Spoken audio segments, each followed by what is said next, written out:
South Korea is now sounding the alarm. President Moon Jae-in says the country is facing an economic emergency. He's calling for an all-out effort to cushion the impact with a stimulus plan to lift domestic demand. This as Singapore unveils a $4 billion relief package that dwarfs the $165 million the city committed to battling SARS in 2003. The world-famous Beijing Auto Show has now been postponed as automakers were already trying to reverse slowing China sales. In Germany, a new Zoo survey reveals a sharp 18-point drop in investor sentiment this month as the outbreak weighs on world trade. Ben Phillips is the Chief Investment Officer at EventShares. He joins us live now. So, Ben, we're seeing a handful of countries just sort of pump money into various stimulus measures. Is that going to be enough to turn around domestic demand in those countries and the various disruptions we've seen because of the coronavirus?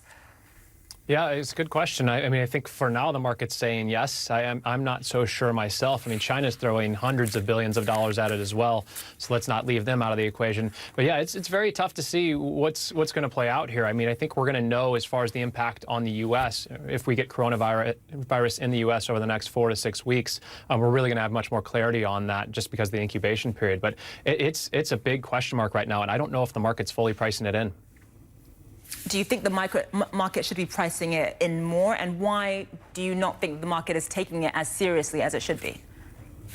I think the biggest issue is the reporting of the numbers. So we've seen 70,000 confirmed cases, but that's from China's reporting. We have some sources, our friends at Raymond James just put out this morning, that they estimate there's 400,000 cases in China. So it's an order of magnitude, 6x potentially larger than what's being reported. Now that means that the death rate is actually probably lower than stated in a percentage basis, but the infected rate is much, much higher potentially. And that has implications. I mean, the CDC wasn't even aware, the director of the CDC wasn't aware of the cruise ship outbreak, and that's just shocking to me.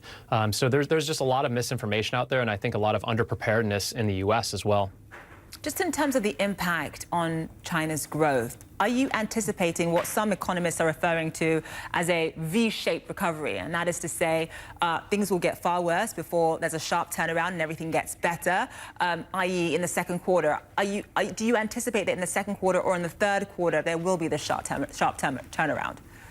I think it's too early to tell. We're going to have to watch. I mean, it could be an L-shaped, right? We could just stick at the bottom and have a period of prolonged just weakness in the Chinese economy. But that also means in the global economy, we could have a slower global economic growth scenario if consumer confidence does weaken, as your last guest was talking about. So I think it's all going to depend. Does this start to bleed into consumer sentiment? Does it start to bleed into spending? Do we start seeing U.S. cases and more cases outside of China? That's the big question mark right now.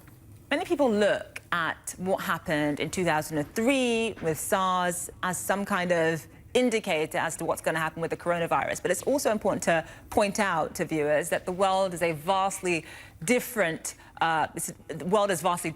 now compared to what it was in 2003, particularly when it comes to China's economic role in global growth.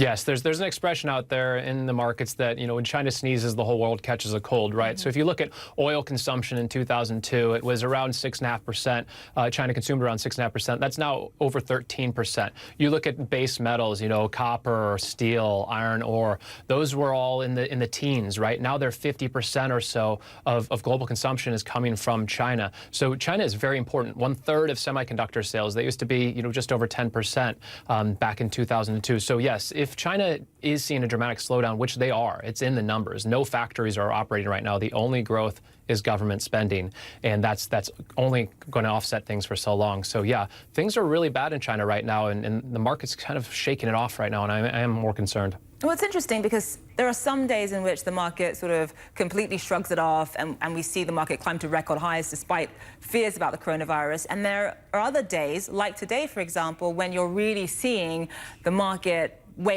being weighed heavily by what's happening to certain companies, particularly Apple, and the coronavirus.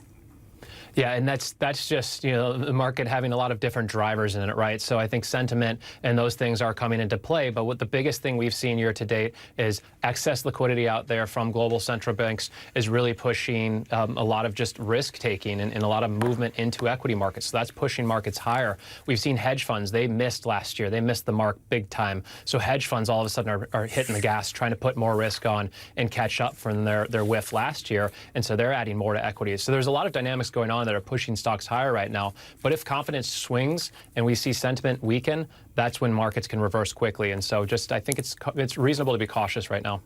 Ben Phillips, live for us there. Thank you so much.